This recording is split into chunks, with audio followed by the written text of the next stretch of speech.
Hi, I'm Madison, Enablement Manager at Builder. Ready to start working on your own feature branch in Fusion? Whether you're a PM wanting to prototype that new idea, a designer wanting to iterate without breaking anything, or a developer spinning up a quick feature, creating your own branch is the perfect place to start. First, find your project in the projects list. You'll see a New Branch button right here on the project tile. One click and Fusion automatically creates a fresh branch from your codebase's main branch.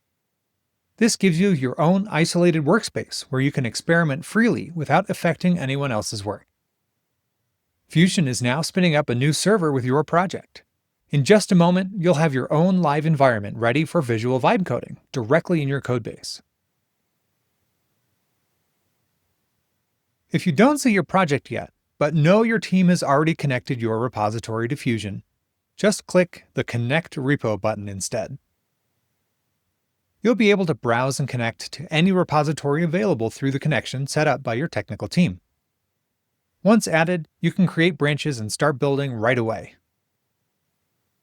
If you want to let others view and edit your branch, make sure to change the branch type to Shared in the projects list, here.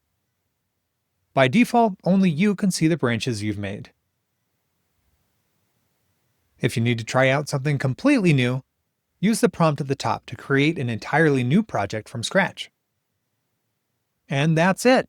Your branch is ready, your development server is running, and you can start making changes immediately. Everything you build here stays isolated until you're ready to share it with the team through a pull request. Time to start vibe coding! Happy building!